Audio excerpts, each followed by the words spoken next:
अस्सलाम वालेकुम dear students, कैसे हो आप लोग। उम्मीद है कि आप लोग बिल्कुल ठीक ठाक हो गए। तो आज की इस वीडियो में चला हम लोग जो है वो केमिस्ट्री का प्रैक्टिस टेस्ट नंबर 2 को जो है वो डिस्कस करेंगे। अच्छा, केमिस्ट्री की प्रिपरेशन के हवाले से बात करूँ तो आप लोगों का जो केमिस्ट्री पोर्शन है इसमें आप लोगों ने ऑब्जर्व किया होगा कि जो पिछला टेस्ट था और जो ये वाला टेस्ट था इसमें लाइक स्टेटमेंट थोड़ी लेंथी आ रही है लाइक, ठीक है।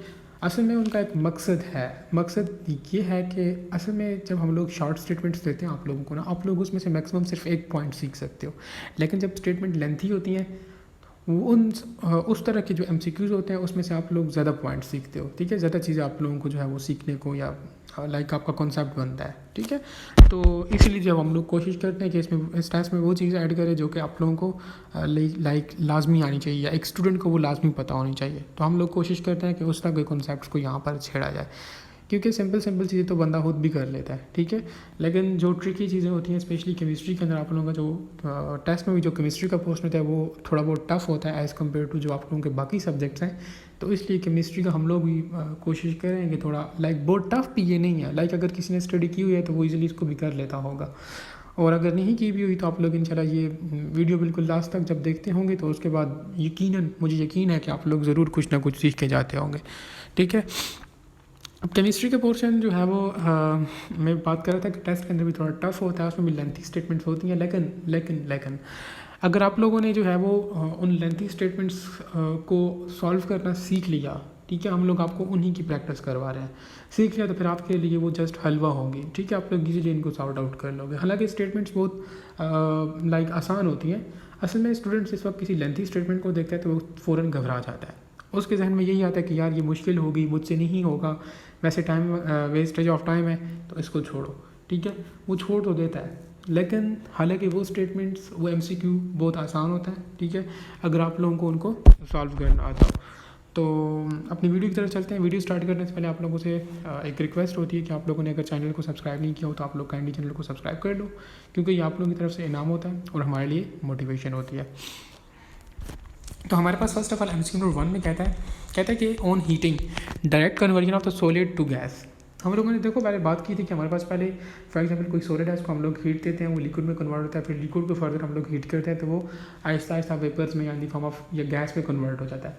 लेकिन कहते हैं कि जब हमारे पास ऐसा प्रोसेस है जिसमें हम लोग बहुत ज़्यादा हीट दें और सॉलिड से डायरेक्ट गैस में कन्वर्ट हो जाए तो उसको हम लोग क्या कहते हैं। Option A diffusion, option B sublimation, option C evaporation, option D none.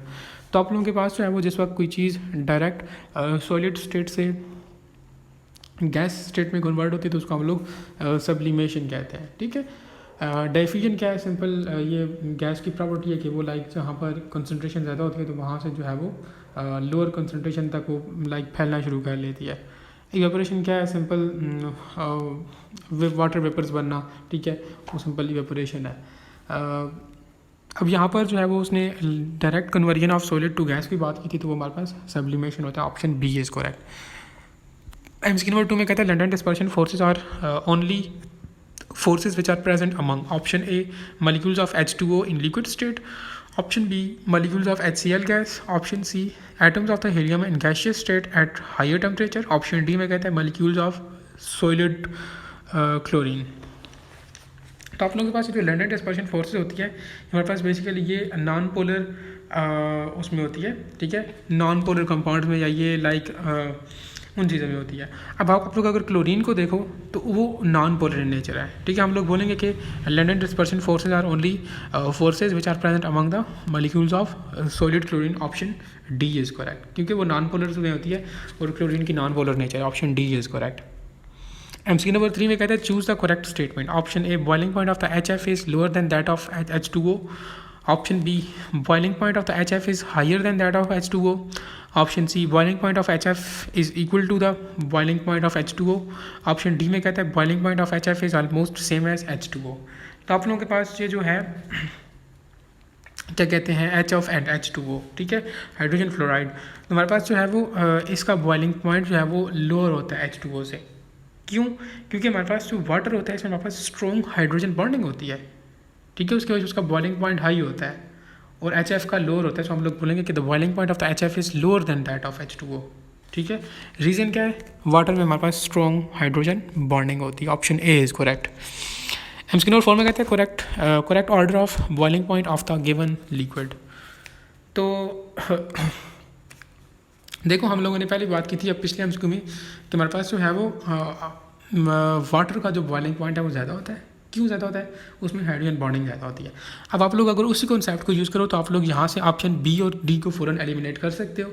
मैंने आपको तकरीबन हर एक वीडियो में बताया कि आप लोगों को अगर कोई एमसीक्यू नहीं आता तो आप लोग उसमें एलिमिनेशन मेथड यूज़ किया करो।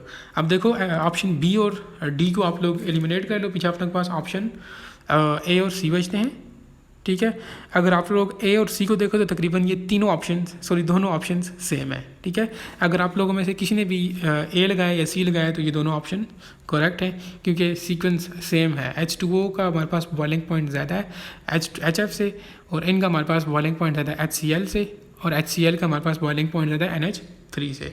तो ये सीक्वेंस आप लोग अपने ध्यान में बैठा लो, ये सारी हाइड्रोजन बॉन्डिंग की वजह से हो रहा है। ठीक है, ऑप्शन ए या सी कोई भी आपने लगाया तो दोनों करेक्ट हैं। एमसीक्यू नंबर 5 में कहता है atomic size of the xenon is larger than that of the neon considering the London dispersion forces which one of the following is true. कहते हैं कि हमारे पास जो xenon है उसका एटॉमिक साइज ज़्यादा है एज़ कम्पेयर टू नियॉन। ठीक है, अगर कहते हैं कि हम लोग लंडन डिस्पर्शन फोर्सेज की बात करेंगे तो हमारे पास कौन सा ऑप्शन ट्रू होगा? Option A, neon molecules have weaker London dispersion forces than that of the xenon। Option B, xenon molecules have the weaker London dispersion forces than that of neon. Option C में कहता है the xenon and neon have almost the same London dispersion forces. Option D में कहता है कि xenon have the lower boiling point than that of neon. तो देखो उसने पहले हमें एक पॉइंट दिया है जो कि लाइक जिसको हम लोग एमसीक्यू का जो मेन पॉइंट होता है वो कह सकते हैं। उसने बोला है कि हमारे पास जो xenon है उसका एटॉमिक साइज जो है हमारे पास ज़्यादा है एज़ कम्पेयर टू नियॉन। तो दिस मीन्स दैट हम लोगों ने इसी पॉइंट को यूज़ करते हुए अपना ऑप्शन निकालना है। ठीक है, अब अगर आप लोगों को लंडन डिस्पर्शन फोर्सेस का पता हो तो आप लोग इजीली जो है वो इसको सॉल्व आउट कर सकते हैं। ठीक है, लाइक हमारे पास जो है वो पहली बात तो मैंने आपको पिछले एमसीक्यू में बताया कि हमारे पास London dispersion forces non polar molecules में होती है। ठीक है, अब हम लोग अपने मेन एमसीक्यू की तरफ आते हैं। उसमें अगर आप लोग जो है वो एक चीज़ ध्यान में रखें कि हमारे पास लंडन डिस्पर्शन फोर्सेज जो होती है ये डायरेक्टली प्रोपोर्शनल होती हैं एटॉमिक साइज़ के साथ। ठीक है, अगर हम लोग नॉन पोलर की बात करें तो ठीक है, हमारे पास जो है वो London dispersion forces are directly proportional to atomic size. अब आप लोग इजीली जो है वो ऑप्शन अपना चूज़ कर सकते हो। अगर देखो वो लंडन डिस्पर्शन फोर्सेज साइज़ पर डिपेंड करती है तो साइज़ xenon का ज़्यादा है। ठीक है, सो हम लोग कह सकते हैं कि हमारे पास neon molecules have weaker London dispersion forces than that of xenon। ठीक है, कि xenon की हमारे पास जो है वो लंडन डिस्पर्शन फोर्सेज ज़्यादा होंगी क्योंकि उसका एटॉमिक साइज़ ज़्यादा है। अगर ऑप्शन ए को आप लोग देखो तो उसने थोड़ा कंफ्यूज करके दिया हुआ, लेकिन ऑप्शन ए ही करेक्ट है। ठीक है, कि हमारे पास जो है वो नियॉन के जो मॉलिक्यूल्स हैं उसमें हमारे पास वीक लंडन डिस्पर्शन फोर्सेज होती है as compared to xenon। So option A is correct. उम्मीद है कि आप लोगों के काफ़ी कॉन्सेप्ट्स क्लियर हो रहे होंगे क्योंकि सिंपल टेक्स्ट को रीड करना वर्थ इट नहीं होता क्योंकि वो एमसीक्यू में आप फिर वो कॉन्सेप्ट अप्लाई करना थोड़ा मुश्किल हो जाता है। लेकिन अगर आप किसी चीज़ को पढ़कर फिर उस पर एमसीक्यूज़ की प्रैक्टिस करते हो ना तो वो कॉन्सेप्ट्स होते हैं वो आप लोग को फिर कभी नहीं भूलते और आप इजीली जो है वो आपकी जो मेन टेस्ट में फॉर एग्जांपल अगर उससे कोई क्वेश्चन आ जाता है तो आप लोग ईजिली उस क्वेश्चन को टैकल कर सकते हो। अदरवाइज स्टूडेंट्स वहाँ पर सोचता ही रह जाता है और टाइम ओवर हो जाता है। ठीक है, वहाँ पर आपने 40 to 45 सेकंड्स के अंदर एक एमसीक्यू सॉल्व करना होता है, टाइम इतना कम होता है। नेक्स्ट एमसीक्यू नंबर 6 में कहता है which type of the intermolecular forces are present in carbon dioxide. Option A hydrogen bonding, option B dipole movement, option C London dispersion forces and option D में कहता है covalent bonding. तो आप लोगों के पास जो कार्बन डाइऑक्साइड है basically ये नॉन पोलर वो है, नॉन पोलर इन नेचर है। सो इसलिए हम लोग बोलेंगे कि इसमें हमारे पास लंडन डिस्पर्शन फोर्सेज प्रेजेंट होती हैं। हम लोगों ने ये तीसरा एमसीक्यू है जो कि हम लोग लंडन डिस्पर्शन फोर्सेज पर कर रहे हैं, तो आप लोगों को यहाँ से कम एक पॉइंट तो लाजमी जाना बैठ गया होगा कि लंडन डिस्पर्शन फोर्सेज हमारे पास क्या है, ये नॉन पोलर मॉलिक्यूल्स में होती हैं। ठीक है, अब कार्बन डाइऑक्साइड यहाँ पर एक नॉन पोलर मॉलिक्यूल है, सो हम लोग कह सकते हैं कि हमारे पास कार्बन डाइऑक्साइड के अंदर लंडन डिस्पर्शन फोर्सेज होती हैं। So option C is correct. MCQ number 7 में कहता है which group of the halogens are in gaseous state at room temperature. तो हमारे पास ये मैंने एमसीक्यू आपको पहले भी दिया था तो अभी ये फिर आया आप लोगों के पास जो है वो फ्लोरीन और क्लोरीन जो होते हैं हमारे पास ये गैसेज होती हैं। अगर आप लोगों को पिछले प्रैक्टिस टेस्ट याद हो तो मैंने आपको बताया था कि हमारे पास ये हेलोजेंस में सॉलिड्स कौन कौन सी होती हैं और लिक्विड्स कौन कौन सी होती हैं, तो वो आप लोग मुझे कमेंट सेक्शन के अंदर बताओगे, ठीक है।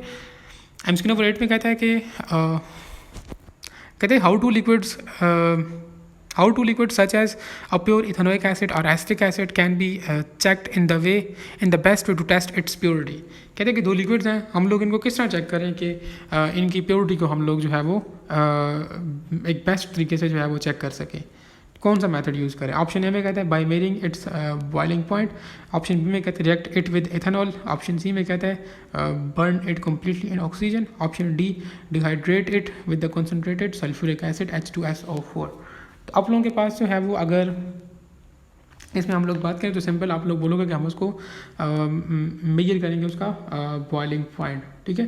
ये बॉइलिंग पॉइंट है, ये उसका ब्लड प्रेशर नहीं है, ठीक है, ये बॉइलिंग पॉइंट है। ऑप्शन ए इज़ करेक्ट, ठीक है। हम लोग उसका लाइक बॉइलिंग पॉइंट मेजर करके हम लोग उनकी प्योरिटी को चेक कर सकते हैं, ठीक हो गया।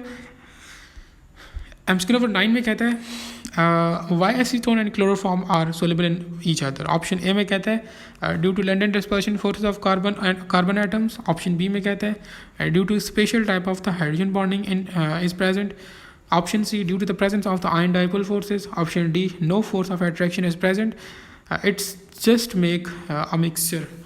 तो हमारे पास बेसिकली जो एसीटोन और जो क्लोरोफॉर्म होते हैं ये एक दूसरे में सोलेबल होते हैं। अब उसने रीज़न पूछे कि जो सोलेबल क्यों होते हैं, तो हमारे पास जो है वो इसमें हमारे पास special type of hydrogen bonding होती है, ठीक है, जिसकी वजह से हम लोग कह सकते हैं कि ये आपस में सोलेबल होते हैं। Means option B is correct. अब देखा होगा आप लोगों ने ये जो लॉन्ग लेंथी स्टेटमेंट्स वाले एमसीक्यूज थे ये सबसे ज़्यादा आसान थे, तो आप लोग भी कोशिश करो कि इस तरह के एमसीक्यूज को सॉल्व करने की कोशिश करें, ठीक हो गया। एमसीक्यू नंबर 10 में कहता है कि which one of the following exert the lowest vapour pressure. Option A water, option B kerosene oil, option C mercury, option D rectified spirit. तो simple is that lowest vapour pressure आप लोगों के पास जो है वो वाटर का होगा। क्यों?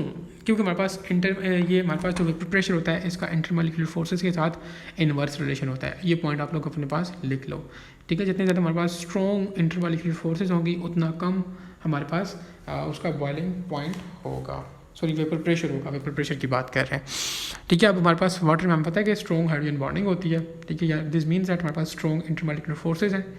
जितनी ज़्यादा स्ट्रॉन्ग इंटरमॉलिक्यूलर फोर्स होंगी तो उतना हमारे पास उसका लो वेपर प्रेशर होगा। सो ऑप्शन ए इज़ करेक्ट कि वाटर में हमारे पास वाटर का वो लोएस्ट वेपर प्रेशर होता है। Option A is correct. MCQ number 11 में कहता है select a true statement about the amorphous solids. Option A have sharp melting point, option B do not have sharp melting point, option C में कहता है have proper geometrical shape, option D में कहता है arranged in orderly manner. तो आप लोगों के पास जो है वो स्टेटमेंट में उसने कहा था कि which is select true statement about the amorphous solids, ठीक है। उसने क्रिस्टलाइन सॉलिड्स की बात नहीं की, उसने अमॉर्फस सॉलिड्स की बात की। अगर आप लोग ऑप्शन ए को देखो हैव शार्प मेल्टिंग पॉइंट, तो हमारे पास वो क्रिस्टलाइन सॉलिड्स का शार्प मेल्टिंग पॉइंट होता है, अमॉर्फस सॉलिड्स का नहीं होता, ठीक है। अब दूसरे ऑप्शन में कहता है कि don't have fixed melting point, तो दिस ऑप्शन इज करेक्ट कि हमारे पास अमॉर्फस सॉलिड्स का कोई फिक्स्ड मेल्टिंग पॉइंट नहीं होता। क्यों नहीं होता? क्योंकि उसकी फिक्स्ड ज्योमेट्रिकल शेप नहीं होती, ठीक है। ऑप्शन सी में देखें तो हमारे पास हैव प्रॉपर ज्योमेट्रिकल शेप, ये तो क्रिस्टलाइन सॉलिड्स की बात कर रहा है। ऑप्शन डी में कहते हैं अरेंज्ड इन ऑर्डरली मैनर, हमारे पास ऑर्डर जो होता है वो भी क्रिस्टलाइन सॉलिड्स में फॉलो किया जाता है, अमॉर्फस में नहीं होता। एमसीक्यू नंबर 12 में कहता है choose the anisotropic behaviour. Option A coefficient of thermal expansion, option B lattice energy, option C viscosity, option D IR spectroscopy. तो ये एमसीक्यू मैंने आपको पहले भी दिया हुआ था। तो आप लोगों के पास जो कोफिशिएंट ऑफ थर्मल एक्सपेंशन है वो आप लोगों के पास एनाइसोट्रॉपिक बिहेवियर है। इस तरह और भी आप लोगों के पास एनाइसोट्रॉपिक बिहेवियर आप लोगों की बुक में मेंशन है, तो वो आप लोगों को लाजमी पता होने चाहिए। एमसीक्यू नंबर 13 में कहता है कि amorphous solids are made by fusing silicates with option A boric acid, option B aluminium oxide, option C phosphorus pentoxide और ऑप्शन डी में कहते हैं ऑल ऑफ अबव। तो अमॉर्फस सॉलिड्स हमारे पास जो है वो किस तरह बनते हैं, ठीक है। जब हम लोग सिलिकेट्स को बैरिक एसिड, एल्यूमिनियम ऑक्साइड और फास्फोरस पेंटॉक्साइड के साथ फ्यूज़ करते हैं तो हमारे पास एमॉर्फस सॉलिड्स बनते हैं. So this means that option D is correct कि हम लोग सिलिकेट को boric acid, aluminium oxide, phosphorus pentoxide के साथ मिलाने से हमारे पास एमॉर्फस सॉलिड्स बनते हैं. Option D is correct. इसके नंबर 14 में कहते हैं how the mixture of sodium chloride and sand can be purified. Option A, add water, filter and dry the substance on the filter paper. Option B, add water, filter and evaporate the filtrate. Option C, shake the mixture with water and distill off the sand. Option D, heat the mixture gently and cool the sand. तो कहते हैं कि हम लोग sodium chloride और sand यानी कि मिट्टी के मिक्सर को किस तरह से एक दूसरे से सेपरेट कर सकते हैं. तो सिंपल हम लोग क्या करेंगे, पहले हम लोग उसको उसमें वाटर ऐड करेंगे, ठीक है. उसके बाद उसको फ़िल्टर करेंगे और हीट प्रोवाइड करेंगे ताकि हमारे पास इवेपोरेशन हो जाए. देन उसको हम लोग फ़िल्टर करेंगे तो हमारे पास इन दिस एंड दैट पे सोडियम क्लोराइड और सैंड जो है वो एक दूसरे से सेपरेट हो जाएंगे. Option B is correct. MCQ 15 में कहता है what method could be use to obtain the copper from the mixture of the powdered copper and sodium chloride. ठीक है, अब ये जो लगातार आगे पीछे 3 एमसीक्यूज़ थे ये काफ़ी इंपॉर्टेंट थे, ठीक है, तो इनको आप लोग लाजमी देखें. अब यहाँ पर जो है वो उसने बोला कि हम लोग कौन से मेथड को यूज़ करते हुए हम लोग जो है वो एक कॉपर को जो है वो पाउडर्ड कॉपर और सोडियम क्लोराइड से सेपरेट कर सकते हैं. तो it's a very simple question. अगर आप लोग ऑप्शन डी को देखें, कहता है कि adding excess water to the mixture and filtering. Simple is that. Option D is correct. MCQ number 16 में कहता है a bottle of the copper oxide has been contaminated with the some sodium chloride. कहते हैं कि how can the NaCl यानी कि sodium chloride be removed from the copper oxide. Option A, heat the mixture and allow it to cool. Option B, place the mixture in the separating funnel. Option C, add water to the mixer and filter. Option D, add aqueous solution to the mixer. तो अगर आप लोग option C को देखें, हम लोग जो है बेसिकली क्वेश्चन उसने किया bottle of the copper oxide has been contaminated with the sodium chloride. कहते हैं कि how can the NaCl be remove from the copper oxide. तो सिंपल हम लोग क्या करेंगे, उसमें वाटर ऐड करेंगे मिक्सर में और उसको जस्ट फिल्टर करेंगे तो हमारे पास जो है वो रिमूव्ड हो जाएगी. Option C is correct. ये पिछला और ये एमसीक्यू तकरीबन सेम ही थे कि हम लोग वाटर ऐड करेंगे और उसको फिल्टर कर लेंगे. That is it. Option C is correct. MCQ number 17 में कहता है choose the correct statement. Option A, ionic solids exist in the form of molecules. Option B, ionic solids have high volatility. Option C, ionic solids exist in the form of liquid and gases. Option D में कहते हैं ionic solids have high melting point and boiling point. तो आप लोगों के पास ये होते हैं ionic solids. इसके बारे में उसने पूछा है, कहता है कि चूज़ द करेक्ट स्टेटमेंट. ठीक है, तो जो ionic solids होते हैं इनका melting and boiling point high होता है. Option D is correct. MCQ number 18 में कहता है the nature of the bond in diamond is. Option A molecular bond, option B covalent bond, option C ionic bond, option D metallic bond. तो हमारे पास ये जो डायमंड होता है, ठीक है, इसमें हमारे पास कोवलेंट बॉन्ड होता है और डायमंड के अंदर हमारे पास sp3 हाइब्रिडाइजेशन होती है. आई थिंक ये मैंने एमसीक्यू इसी टेस्ट के अंदर ऐड किया हुआ है, तो वो आगे जाकर हम लोग देखेंगे. तो डायमंड के अंदर आप लोग हमेशा ध्यान में रखें कि हमारे पास कोवलेंट बॉन्डिंग होती है. एमसीक्यू नंबर 19 में कहता है the temperature at which two or more than two types of the crystals exist in equilibrium is called. Option A, eutectic temperature. Option B, transition temperature. Option C, melting or boiling point. Option D, none. तो basically ऐसा temperature जिस पे हमारे पास दो या दो से ज़्यादा हमारे पास जो है वो क्रिस्टल्स की जो फॉर्म्स होती हैं वो एग्जिस्ट करें, तो उसको हम लोग ट्रांजिशन टेम्परेचर कहते हैं basically. Option B is correct. Note 20 में कहता है if the size of the atom is kept same, then the latest energy of the ionic compounds. Option A, decrease with an increase in the size of cations. Option B, remain same with the increase in the size of cation. Option C, increase with increase in the size of cations. Option D में कहता है decrease in case of aluminum chloride and increase in case of sodium chloride. तो simple आप लोग कह सकते हो कि जिस वक्त if the size of the atom हम लोग उसको सेम रखते हैं, then lattice energy of the ionic compound जो होती है हमारे पास वो डिक्रीज करती है with increase in the size of cations. Option A is correct. MCQ 21 में कहता है the rate of the reaction if the concentration of the reactants is unity. तो सिंपल है, जिस वक्त हमारे पास concentration of the reactants unity होगी यानी कि 1 होगा, तो उस वक्त हमारे पास जो रेट ऑफ रिएक्शन होगा हम लोग उसको बोलेंगे कि वो रेट कांस्टेंट है। Option A is correct. MCQ number 22 में कहता है if the KC value is very small this means that maximum reaction is at start। option B maximum concentration of the product। option C reactants concentration is minimum। option D ये reaction है, ठीक है, reaction is completed. तो जिस वक्त कहता है कि केस सिंपल है, जब केसी की वैल्यू हमारे पास बहुत स्मॉल होगी तो हम लोग उससे ये एस्टिमेट लगा सकते हैं कि हमारे पास जो है वो मैक्सिमम कंसंट्रेशन ऑफ प्रोडक्ट्स होगी, ठीक है। Option B is correct. MCQ number 23 में कहता है which is used as a catalyst in the Haber process for NH3 gas manufacturing. अब यहाँ से आप लोग हमेशा ध्यान में रखें कि हमारे पास हाबर प्रोसेस में हम लोग अमोनिया को प्रिपेयर करते हैं NH3। समटाइम्स ये सिंपल MCQ भी आ जाता है। अब यहाँ पर उसने कैटलिस्ट का पूछा है तो हम लोग हाबर प्रोसेस में जो है वो आयरन को एज अ कैटलिस्ट यूज़ कर रहे होते हैं। So option A is correct.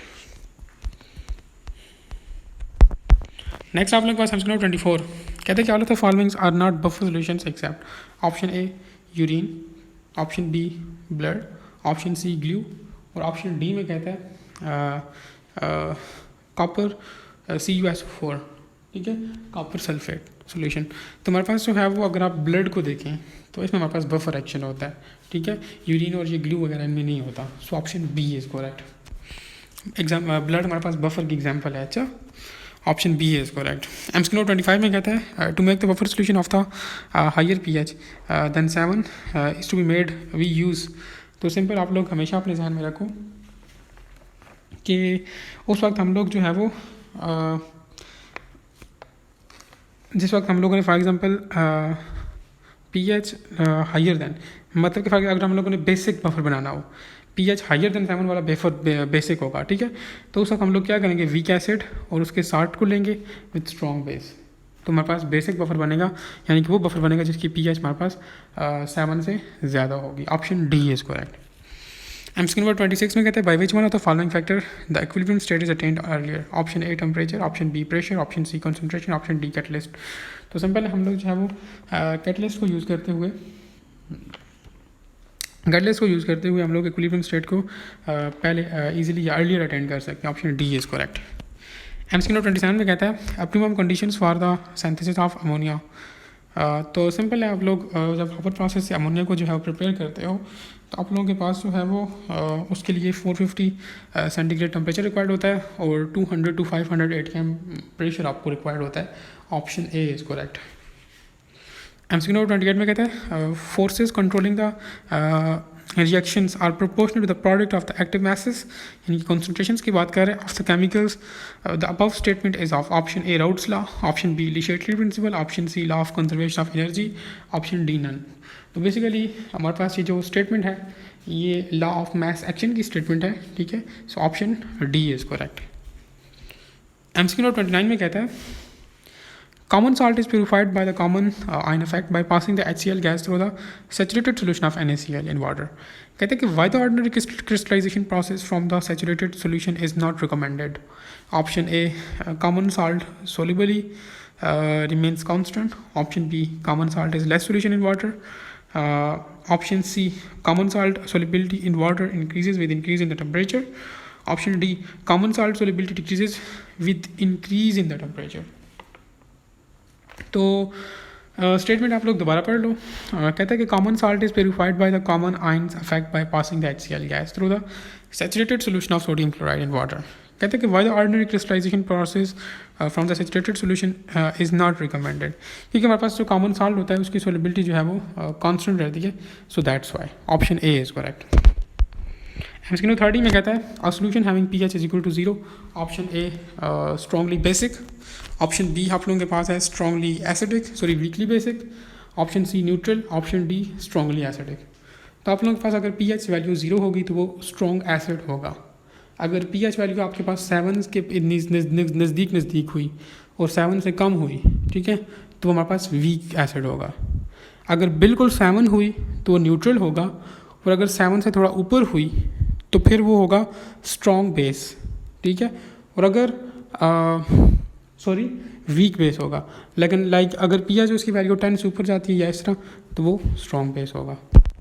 MCQ number 31 में कहता है proton acceptor is option A NH3, option C BF3, option C आप लोगों के पास HCl और ऑप्शन डी आप लोगों के पास हाइड्रोजन एटम। तो प्रोटॉन एक्सेप्टर यानी कि वो लीविस बेस की बात कर रहा है, क्योंकि हमारे पास ऐसा सब्सटेंस जो कि प्रोटॉन को एक्सेप्ट करते हैं तो हमारे पास लीविस बेस होता है।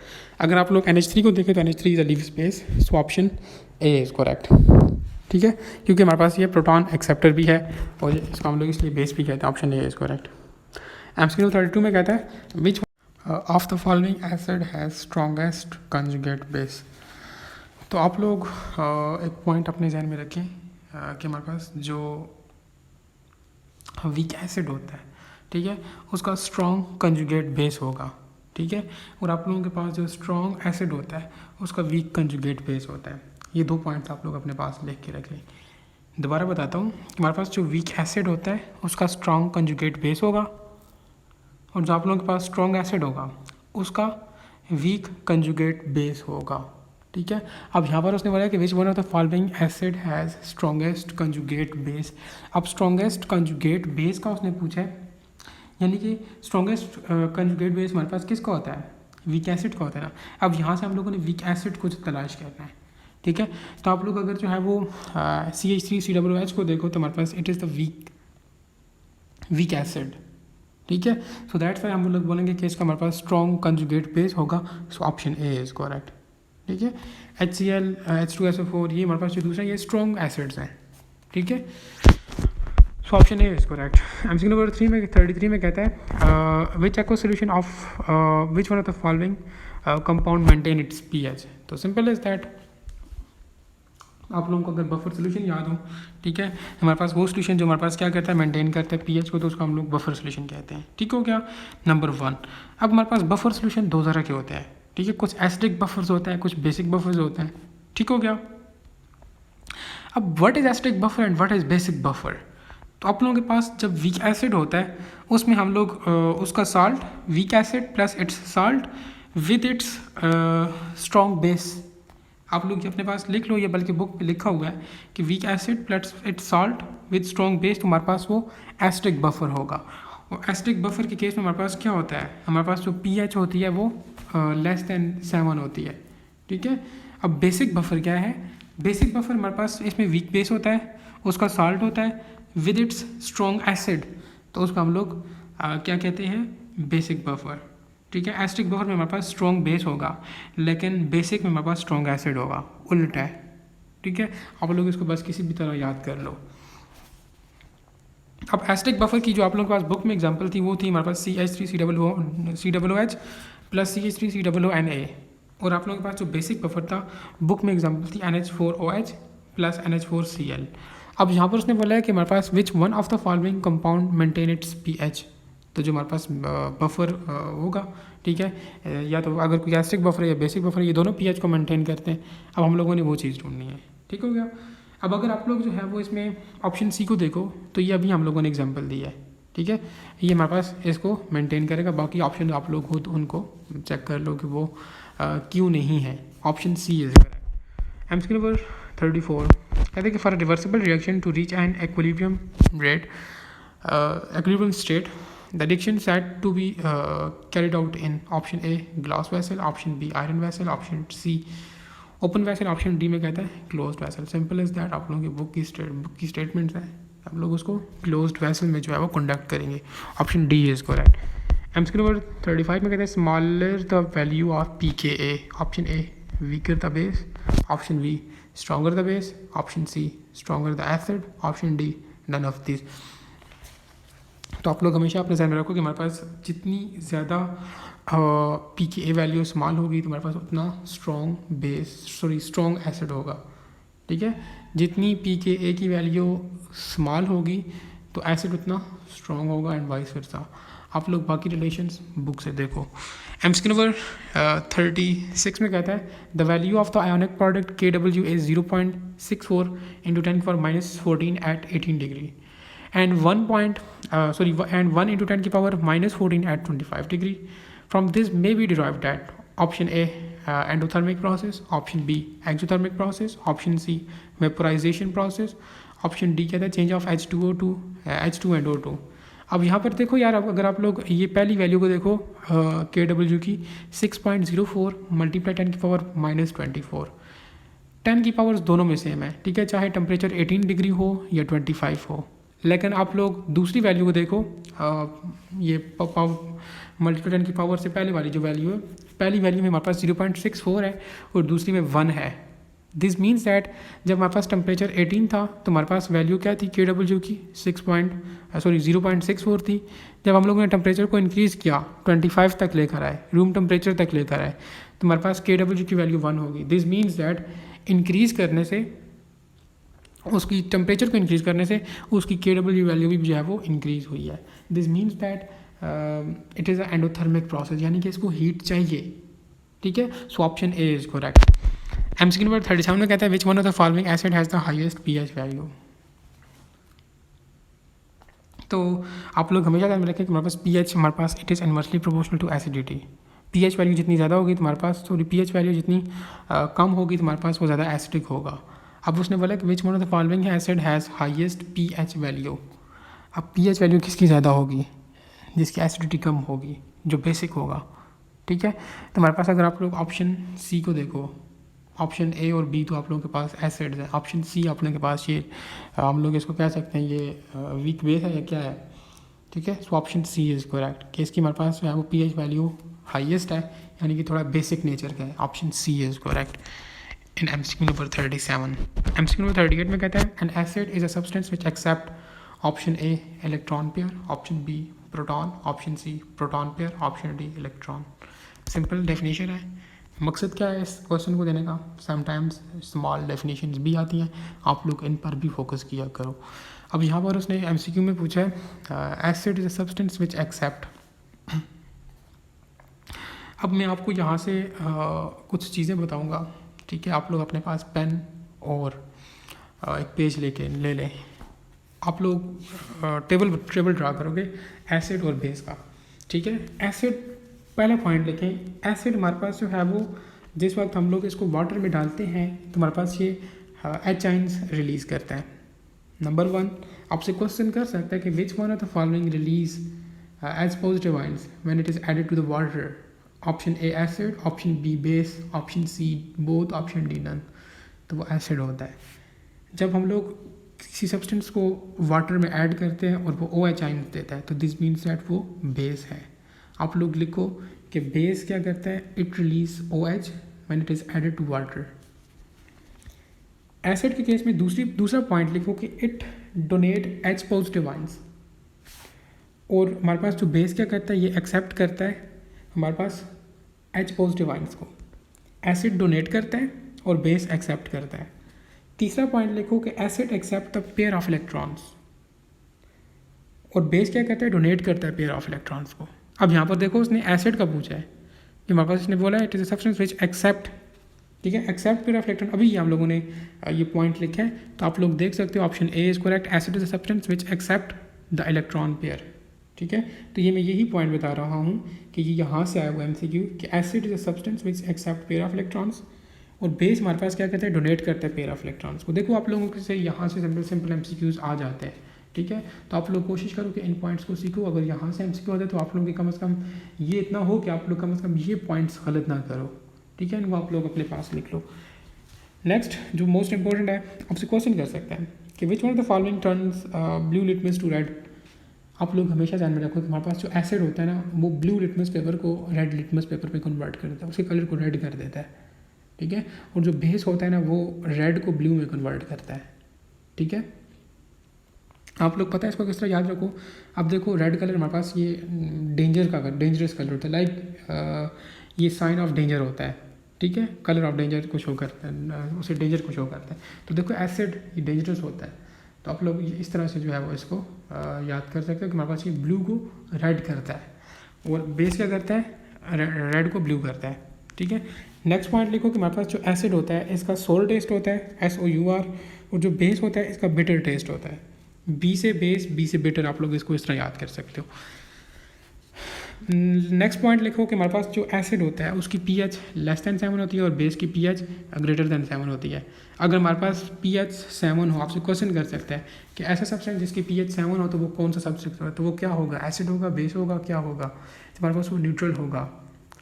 यहाँ से आप लोगों को एम्फेटेरिक की भी डेफिनेशन पता हो कि हमारे पास ऐसा सब्सटेंस जो एसिड के तौर पर रिएक्ट करे और बेस के तौर पर रिएक्ट करे, उसको हम लोग एम्फेटेरिक कहते हैं, जैसे वाटर हो गया।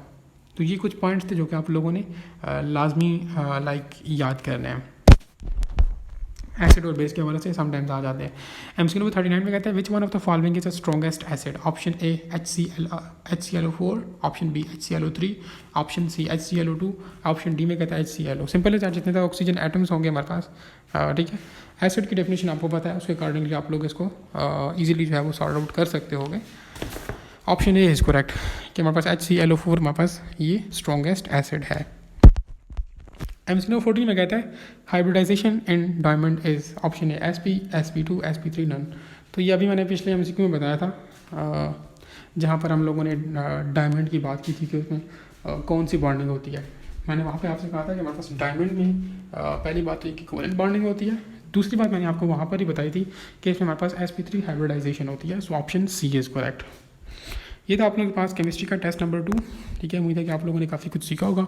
आप लोग इस तरह कर लो कि अपने जो मार्क्स हैं वो कमेंट सेक्शन के अंदर मुझे बता दो, सो डैट मुझे कुछ अंदाज़ा हो जाए कि प्रिपरेशन आप लोगों की कैसी जा रही है। ठीक है, और जिन स्टूडेंट्स के मार्क्स अच्छे आए हैं 40+, तो उनको तो कंग्रेचुलेशन। जिनके 30+ हैं और नॉट बैड, आप लोग मज़ीद मेहनत करो, तो कोशिश करो कि मार्क्स ही 40 थे। अगर जिनके 30 मार्क्स आए हैं 30+, उनको तो कंग्रेचुलेशन। अगर जिनके 20+ हैं, हाँ, वो कोशिश करो कि 30 की लाइन में आप लोग आ जाओ। और कोशिश ये भी करो कि जो गलतियाँ आप लोगों ने की हैं, बेशक आपके 30+ मार्क्स हैं, 20+ मार्क्स हैं, ठीक है, जिसके 35 भी हैं, इवन दोस्त ने भी 5 गलतियाँ की हैं, तो वो कोशिश करे कि अपनी 5 गलतियों को दोबारा ना दोहराए। जिसके 25 मार्क्स हैं, दिस मीन्स दैट उसने 15 गलतियाँ की हैं। तो आप अगर इन 15 गलतियों को भी सीखते हो और इनको नहीं दोहराते, तो ये बस आपका मकसद पूरा हो गया टेस्ट देने का। ठीक है, प्रैक्टिस टेस्ट करने का मकसद जस्ट यही होता है कि आप लोग की जो गलतियाँ होती हैं वो निकल जाती हैं, और फिर आप लोगों का काम ये बनता है कि आप लोगों ने उन गलतियों को दोबारा से रिपीट नहीं करना होता। ठीक हो क्या? कोई क्वेरीज या कोई सजेशंस आप लोग कमेंट सेक्शन के अंदर कर सकते हो। Thank you.